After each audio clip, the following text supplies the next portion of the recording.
Internet, it is I, Malik Aaron, and welcome back to Box Office Predictions. Today we are going to be talking about Cyrano. So, as usual, we're going to be going over the pros and cons, so let's get to it. Pros. Movie stars Peter Dinklage. I'm pretty sure you all know who he is at this point. You know, most of you probably know him from Game of Thrones. He's obviously, main character in that show. Uh, he's also in Days of Future Past, if anyone remembers that. I certainly do. So yeah, I mean Peter Dinklage is a guy like, of course, people know who he is. He has a lot of geek cred, some would say, with like all the franchises he's been a part of. As I already said, Game of Thrones. He's also part of X-Men. And he was in Infinity War too. I didn't even mention that, so I didn't even think about that before saying it. So yeah, people obviously know who he is. I don't know if he's like a draw per se, but he is recognizable easily. So I would consider that a relative pro. So that's pro number one. Pro number two, reviews are good for like late February. They're solid. I think last I checked it's like in the 70s, maybe 80. I'm gonna check right now. Uh, I'm using my laptop for this off screen. I'm gonna check now. Uh, 86%. Okay, so that's very good for February standards, which are usually quite low. So yeah, obviously reviews are a good thing in my book. So I would consider that a pro. I think that's it. So all right, cons. Okay, so this movie here, it's a musical, and I don't know if you know this, but the musical genre has been doing pretty terrible recently. I mean, the last three musicals, which I covered, I mean, we got like what was In the Heights, Dear Evan Hansen, and West Side Story, all bombed horribly. All did terrible financially. I mean, for Dear Evan Hansen, it was even worse. It was mocked by everybody. At least, In the Heights and West Side Story have a relatively good reputation. Like, you can't say the same about Dear Evan Hansen. But the fact remains, all three movies tanked financially. So, and not to mention the musical that came before them, I believe was Cats, and we all know what happened with that. So yeah, musicals have not been in a good place, and I don't think this is going to change that. So, yeah, easy con is the genre.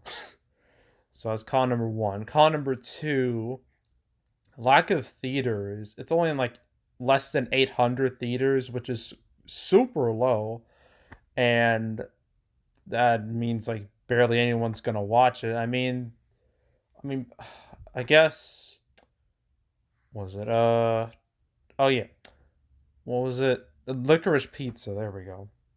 I mean, that only opened was like 700, 800 theaters for like a long time, and it made some cash. It didn't do great at all, but it did something. But at least people knew about that movie. That movie looked a whole lot more interesting than this.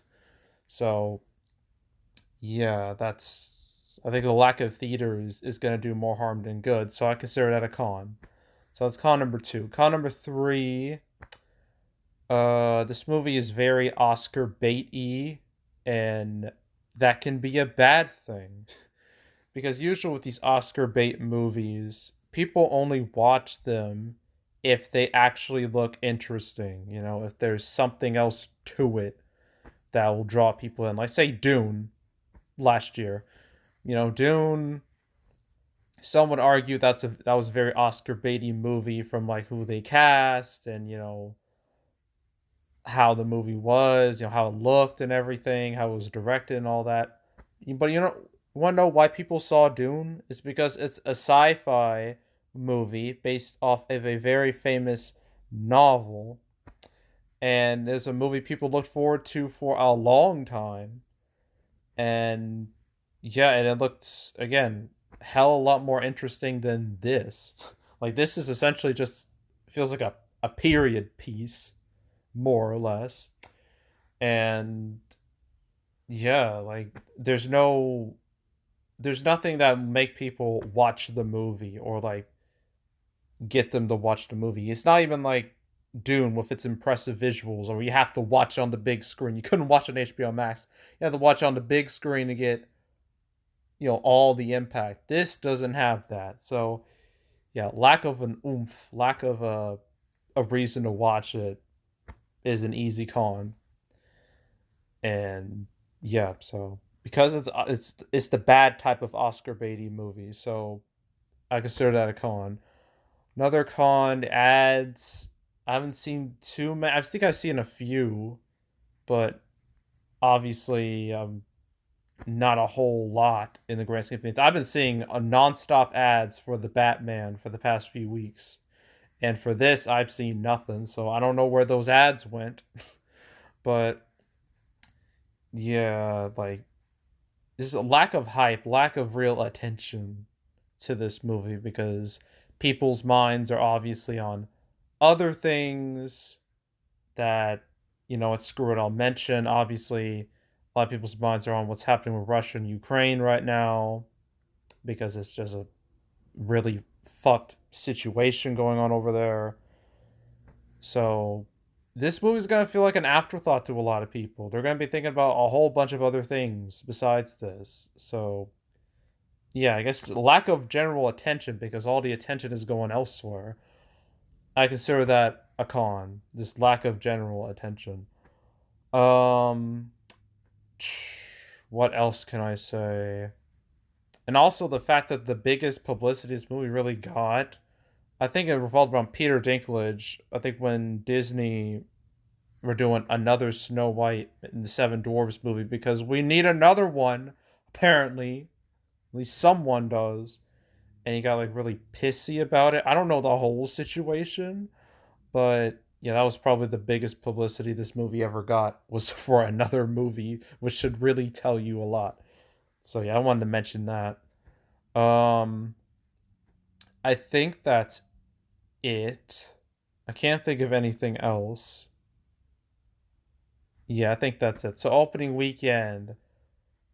Oh, that low theater count makes this very difficult. I'm gonna lowball it.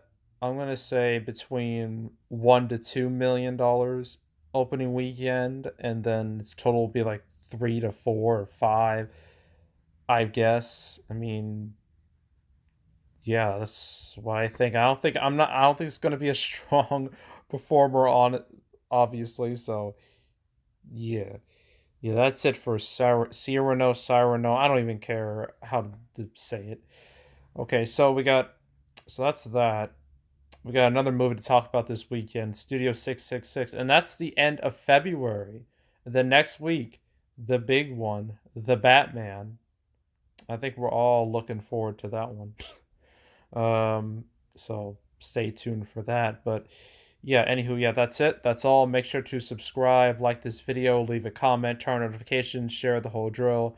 Want to check out more videos like this? I got playlists on the homepage of all previous prediction videos I made this year. If you want to watch those or any of the other ones I made in previous years, go to the playlist tab, find box office predictions. You'll find them with ease and start watching all those videos and laugh at how inaccurate I was in a lot of them. So go do that. There's also the canceled series where I go over all the movies that were supposed to come out but didn't. Never covered Cyrano ever. But I'm now at 109. Yeah, 109 um episodes. I know some stuff happened today where I'm like, well, I guess I gotta make 110, but that'll come later, a bit later. So stay tuned for that. But if you want to watch any of the past um, canceled episodes, that way you're up to date on all these movies, where they are, where they're going, if they're gonna come out, go right ahead and do that. There's also box office recaps where I go over the box office results for any particular month, February recap will come out first week of March, either before the Batman or after the Batman, but still that first week of March, that's when it'll drop, so stay tuned for that. But if you want to watch any of the past recap videos I've made, you can go right ahead. And yeah, that's it. That's all. I am out. Goodbye.